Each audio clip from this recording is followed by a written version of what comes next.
دل کا معاملہ قسط نمبر 6۔ کیا مقتول کی بیوی نے تمہیں کبھی کوئی بات نہیں کہی تھی؟ میں نے پوچھا۔ کوئی دھمکی دی ہوگی، اس نے طنزیہ سی ہنس کر کہا کہ وہ اسے ایسی کوئی بات کہتی یا دھمکی دیتی تو وہ مقتول سے اس کی اتنی پٹائی کراتی کہ مہینہ بھر چارپائی سے نہ اٹھ سکتی۔ اس کے فوراً بعد اس نے اپنی بیٹی فرخندہ کی اس خواہش کا ذکر چھیڑ دیا کہ وہ مقتول کے بیٹے منصور کے ساتھ شادی کرنا چاہتی تھی۔ مجھے اس معاملے کے ساتھ ذرا سی بھی دلچسپی نہیں تھی۔ وہ بولتی رہی اور میں سنتا رہا۔ اس نے اس بات میں میرے لیے کچھ دلچسپی پیدا کر دی۔ منصور کو باپ نے سختی سے اور مار پٹائی سے منع کر دیا تھا کہ آئندہ فرخندہ کا نام نہ لے۔ منصور سروری کے ہاں جاتا رہتا تھا۔ وہ سروری سے کہتا تھا کہ وہ اس کے باپ سے کہے کہ اسے فرخندہ سے شادی کرنے کی اجازت دے دے۔ منصور نے اسے یہ بھی کہا کہ وہ اپنے خاوند سے طلاق نہ لے اور اس کے باپ کو دل سے اتار دے۔ سروری نے اسے ہنسی اور پیار سے ٹال دیا۔ منصور نے اسے بتایا کہ باپ نے اسے اس بات پر بہت مارا پیٹا ہے اور منصور کے دل میں آتی ہے کہ اس کا باپ اس کا گلا گھونٹ دے یا وہ کسی دن کلہاڑی سے باپ کا سر کھول دے گا۔ سروری نے یہ بھی کہا کہ یہ دونوں بھائی ماں کے طرفدار تھے اور ماں انہیں بھڑکاتی رہتی تھی۔ اس عورت نے مجھے مایوس ہی کیا۔ کام کا کوئی سراغ نہ ملا، اسے رخصت کر دیا۔ آدھی رات ہونے کو آئی تھی اور صبح سے دماغ سوزی کر رہا تھا۔ آرام کی اور دماغ کو تازگی کی ضرورت تھی۔ میں سو گیا اور صبح بہت سویرے جاگ اٹھا۔ ٹھنڈے پانی سے نہا کر اپنے جسم کو اور دماغ کو تر و تازہ کیا۔ مجھے معلوم تھا کہ میرے آگے کتنی کٹھن مہم ہے۔ ابھی تک مجھے قتل کا باعث معلوم نہیں ہوا تھا، نہ کوئی سراغ ملا تھا۔ میں پہلے بھی اپنی کہانیوں میں بتا چکا ہوں اور اب پھر کہتا ہوں کہ وہ انگریزوں کی حکومت کا زمانہ تھا جسے ہم مسلمان کافروں کی حکومت کہا کرتے ہیں، لیکن ان کافروں کے دلوں میں قانون کا جو احترام تھا وہ ہم مسلمانوں کے دلوں سے ناپید ہو چکا ہے۔ ہم نے عدل و انصاف کو ایک بھونڈا مذاق بنا رکھا ہے۔ ہم نے قانون کی حکمرانی انگریزوں کے دور میں دیکھی تھی۔ دل میں یہ خواہش تڑپتی ہے کہ مرنے سے پہلے کبھی قانون کی حکمرانی اپنے اس ملک میں بھی دیکھ لوں۔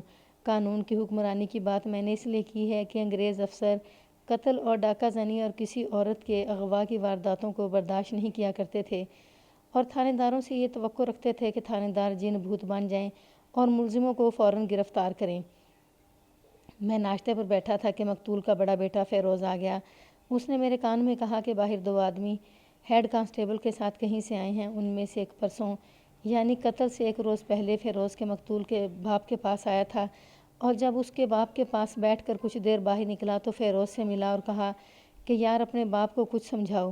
فیروز نے اس سے پوچھا کہ بات کیا ہے، لیکن وہ آدمی کچھ غصے کی حالت میں چلا گیا۔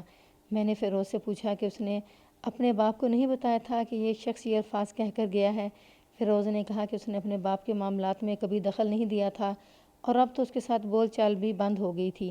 میں نے فیروز سے اس شخص کا حلیہ اور لباس پوچھ لیا اور فیروز چلا گیا۔ میں سمجھ گیا کہ ہیڈ کانسٹیبل ڈاکوؤں کے دونوں ساتھیوں کو لے آیا ہے۔ فیروز باہر نکلا ہی تھا کہ ہیڈ کانسٹیبل آیا اور اس نے بتایا کہ وہ شخص کو بھی لے آیا ہے جو ڈکیتی کے کیس میں وعدہ معاف گواہ بنا تھا اور اسے بھی لے آیا ہے جو اپیل میں بری ہو گیا تھا۔ میں نے اسے وہ حلیہ اور لباس بتایا جو فیروز نے مجھے بتایا تھا اور کہا کہ پہلے اسے میرے پاس بھیجے۔ وہ شخص آ گیا، جوان سال آدمی تھا۔ اسے اپنے سامنے بٹھایا اور پہلی بات یہ پوچھی کہ مقتول کے قتل سے ایک دن پہلے وہ اس کے پاس آیا تھا اور کیا بات ہوئی تھی۔ ساتھ ہی یہ بھی کہا کہ یہ بتاؤ تم کون ہو اور مقتول کے ساتھ تمہارا کیا تعلق تھا۔ مجھے یہ بھی معلوم ہے کہ تم مقتول کے ساتھ کوئی جھگڑا کر کے نکلے تھے اور غصے کی حالت میں چلے گئے تھے۔ اس نے کہا کہ وہ سچ بولے گا۔ میں نے کہا سچ نہیں بولو گے تو میں تمہاری ہڈیوں سے سچ نکال لوں گا۔ اس نے بلا جھجک بتایا کہ وہ ڈکیتی کے کیس میں وعدہ معاف گواہ تھا۔ اس نے اپنی ڈکیت پارٹی کے سرغنہ کا نام بھی بتایا اور صاف الفاظ میں کہا کہ اس نے اس پارٹی میں شامل ہو کر ڈکیتی کی 3 وارداتیں کی تھیں۔ پہلی 2 وارداتیں تو ہضم، تیسری میں پکڑے گئے یہ شخص وعدہ معاف گواہ بن کر سزا سے بچ گیا۔ میں نے اسے پوچھا تھا کہ وہ مقتول کے پاس کیوں آیا تھا۔ اس نے لمبی بات شروع کر دی۔ میں نے اسے کچھ سوال پوچھے اور کچھ جرح بھی کی اور اسے اتنی لمبی گفتگو اور پوچھ گچھ سے جو بات سامنے آئی وہ مختصر یوں تھی کہ اس پارٹی کا سرغنہ ڈاکو مقتول کا دوست تھا۔ یہ لوگ واردات کرتے تو زیورات اور نقدی مقتول کے حوالے کر دیا کرتے تھے، باقی سامان ادھر ادھر رکھتے تھے۔ زیورات کچھ عرصے بعد کہیں دور جا کر بیچ ڈالتے اور رقم تقسیم کر لیتے تھے اور اس میں مقتول کا حصہ بھی ہوتا تھا۔ وعدہ معاف گواہ نے پچھلی باتیں سنا کر بتایا کہ اب یوں ہوا کہ اس واردات میں جس میں وہ پکڑے گئے تھے جو مال ہاتھ آیا اس میں زیورات زیادہ تھے اور کچھ نقد رقم بھی تھی۔ زیورات میں کچھ چیزیں بڑی تھیں، مثلاً متعدد لڑیوں کے 2-3 ہار تھے اور ایسی ہی دوسری ایک دو چیزیں تھیں جنہیں کچھ عرصے کے لیے چھپا کر رکھنا تھا۔ زیورات کی دوسری چیزیں ڈاکو کے ایک اور ساتھی کے گھر میں رکھی گئیں اور بڑی چیزیں ڈاکوؤں کے سرغنہ نے مقتول کے گھر لا کر رکھیں۔ ان کے ساتھ کچھ نقدی بھی تھی۔ مقتول نے یہ مال اپنے ہاں چھپا کر رکھ لیا۔ جس علاقے میں یہ واردات ہوئی وہ میرے ہی تھانے کا علاقہ تھا اور اس وقت ایک ہندو راجپوت SHO تھا، بڑا تیز اور ذہین آدمی تھا۔ اس نے سراغ پا لیا اور پارٹی کو پکڑ لیا۔ یہ شخص میرے سامنے بیٹھا بیان دے رہا تھا، وعدہ معاف گواہ بن گیا۔ اس نے سارے ساتھی پکڑوا دیے اور مال کی نشاندہی کر کے مال بھی برآمد کروا دیا، لیکن اس نے چالاکی یہ کھیلی کہ جو مال مقتول کے گھر لا کر رکھا گیا تھا اس کا ذکر نہ کیا اور اقبالی بیان میں کہا کہ اس کے سوا اسے کچھ اور علم نہیں جو اس نے برآمد کروا دیا ہے۔ جب گرفتار شدہ ڈاکوؤں کو 7 سال سزا ہوگی تو یہ شخص مقتول سے ملتا رہا، اسے تسلیاں دیتا رہا کہ اس مال کی اس نے نشاندہی نہیں کی تھی اور وہ اسے دبا کر رکھے۔ یہ وعدہ معاف گواہ اپیلوں کے فیصلے کا منتظر تھا، ڈرتا تھا کہ ایسا نہ ہو کہ ساری پارٹی اپیلوں میں بری ہو کر باہر آ جائے اور اسے قتل کر دے۔ اس نے یہ سوچا تھا کہ سب اگر بری ہو کر آ گئے تو یہ بتا کر ان سے اپنا گناہ بخشوا سکتا ہے کہ یہ دیکھو تمہارا کتنا مال میں نے بچا لیا تھا، لیکن ہوا یہ کہ اپیلیں مسترد ہو گئیں اور صرف ایک ساتھی بری ہوا۔ وعدہ معاف گواہ اس کے ساتھی گاؤں کے رہنے والا تھا۔ وہ جیل سے نکل کر گھر پہنچا تو وعدہ معاف گواہ اسے ملا۔ وہ ساتھی نے اسے بہت ہی برا بھلا کہا اور یہ دھمکی بھی دی کہ اسے زندہ نہیں چھوڑا جائے گا۔ وعدہ معاف گواہ نے اسے بتا کر خوش کر دیا کہ جو مال مقتول کے پاس رکھا تھا اس کی نشاندہی اس نے نہیں کی تھی اور وہ مال محفوظ ہے۔ اس نے کہا کہ وہاں چلیں گے اور وہ مال وصول کر کے آپس میں بانٹ لیں گے۔ یہ مال وہ دونوں آپس میں نہیں بانٹ سکتے تھے کیونکہ بری ہونے والا ساتھی بری ہونے کے کچھ دن بعد جیل میں اپنے سرغنہ اور دوسرے ساتھیوں سے ملنے گیا تھا۔ سرغنہ نے اسے کہا تھا کہ وہ مقتول سے مال وصول کر کے کہیں دور جا کر بیچ آئے اور اس کی قیمت سرغنہ اور دوسرے ساتھیوں کے گھروں میں پہنچا دے۔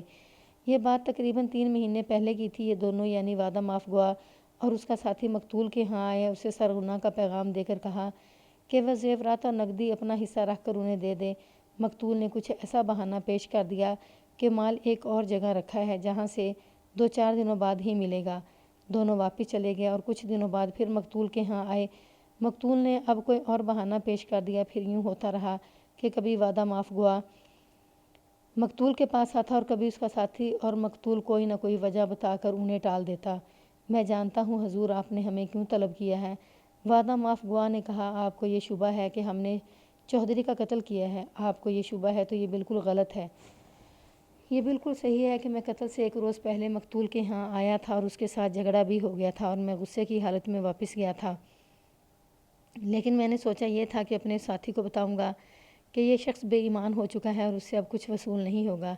پھر ہم جیل میں سرغنہ سے ملاقات کریں گے اور اسے پوچھیں گے کہ ہمیں کیا کرنا چاہیے۔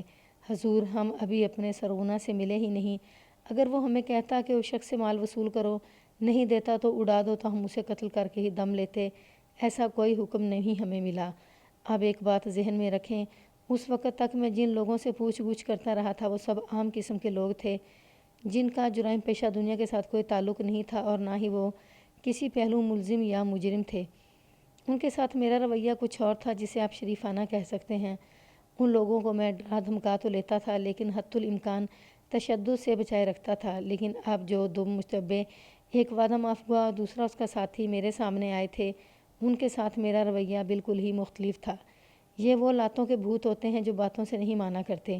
یہ وعدہ معاف گواہ شاید سمجھتا تھا کہ اس نے مجھے مطمئن کر دیا ہے، لیکن میں ابھی تک شک میں تھا اور اسے میں نے آسانی سے چھوڑنا نہیں تھا۔ اسے کہا کہ وہ آرام سے اقبالی ہو جائے اور میں اسے بچانے کی یا کم از کم سزا دلانے کی کوشش کروں گا، ورنہ وہ جانتا ہے کہ ان جیسوں کے ساتھ پولیس کیا سلوک کیا کرتی ہے۔ وہ اتنا کچا تو نہیں تھا کہ فوراً ہتھیار ڈال دیتا۔ وہ ایک پرانے اور گھاگ ڈاکو کا شاگرد تھا۔ ان لوگوں کے پاس مقتول کے قتل کا بڑا مضبوط اور بڑا صحیح جواز تھا۔ مقتول ان کا اتنا زیادہ قیمتی مال جس پر انہیں سزا بھی ہوگی ہضم کرنے کی کوشش کر رہا تھا۔ وعدہ معاف گواہ مان نہیں رہا تھا۔ میں نے ہیڈ کانسٹیبل کو بلا کر کہا کہ اس شخص کو اپنے ساتھ رکھے اور دوسرے کو اندر بھیجے دے۔ دوسرا آیا جو وعدہ معاف گواہ کی ہی عمر کا تھا، لیکن جب اس نے بات شروع کی میں جان گیا کہ اس سے زیادہ چلاک اور بہت حد تک استاد آدمی ہے۔ ایک بات کان کھول کر سن لو، میں نے کہا، تمہارا ساتھی ابھی بھی مجھے بہت سی باتیں بتا گیا ہے۔ یہ بھی سوچ لو کہ یہ پہلے تمہیں دھوکہ دے چکا ہے۔ وعدہ معاف گواہ بن کر تم سب کو اس نے سزا دلوائی تھی۔ یہ اب تمہیں دھوکہ دے گا۔ اس نے مجھ سے کچھ بھی نہیں چھپایا اور وہ بات بھی مجھے صاف صاف بتا دی ہے جو میں معلوم کرنا چاہتا تھا۔ وہ اپنی صفائی میں کوئی بات کرنے لگا تو میں نے اسے ڈانٹ کر اور 2 گالیاں دے کر کہا کہ میں کوئی فالتو اور فضول بات نہیں سنوں گا۔ میں نے یہ بھی کہہ دیا کہ اپنے ساتھی کی باتوں کی تصدیق کر دے۔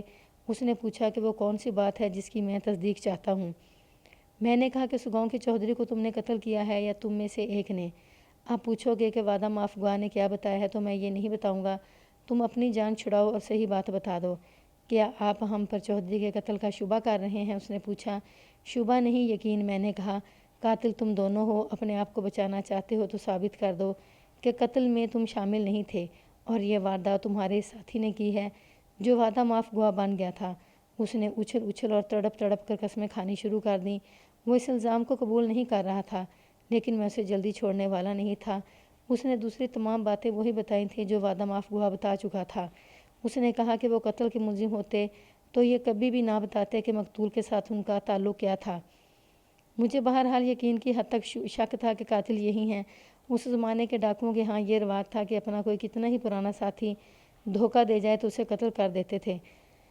یہ مقتول ان کا باقاعدہ ساتھی نہیں تھا، نہ ان کی وارداتوں میں شامل ہوتا تھا، اس کا کام ہی کچھ اور تھا، اسے تو وہ معاف کر ہی نہیں سکتے تھے۔ میں نے یہ فیصلہ کیا کہ ان سے تفتیش تھانے چل کے کی جائے۔ وعدہ معاف گواہ کو دوبارہ اندر بلایا اور اس کے ساتھی کو باہر بھیج دیا۔ دیکھ بھائی میرے، میں نے کہا، جس واردات میں تم وعدہ معاف گواہ بنے تھے وہ میرے ہی تھانے کی واردات تھی۔ تم نے سارے مال کی نشاندہی کی تھی، اس طرح سب سے قیمتی مال مالکوں کو نہ مل سکا۔ اب تم نے اقبالی بیان دیا ہے کہ وہ مال کہاں ہے۔ میں یہ مال چودھری کے گھر سے برآمد کر کے تمہیں 7 سال ڈکیتی کی سزا دلواؤں گا اور 2 سال سزا پولیس اور عدالت کو دھوکہ دینے کے جرم میں۔ اور اگر تم چودھری کے قتل کا اقبال کر لو تو میں تمہارا ڈکیتی والا کیس سامنے نہیں لاؤں گا اور قتل میں بھی تھوڑی سزا دلواؤں گا۔ یہ اتنی بڑی دھمکی تھی کہ مجھے توقع تھی کہ یہ شخص اقبالی ہو جائے گا، لیکن وہ انکار پر قائم رہا، قسمیں کھاتا اور ہاتھ جوڑ جوڑ کر منت سماجت بھی کرتا تھا کہ میں اس پر یہ ظلم نہ کروں۔ میں ان جرائم پیشہ لوگوں کو جانتا تھا، بڑے پکے ہوا کرتے تھے۔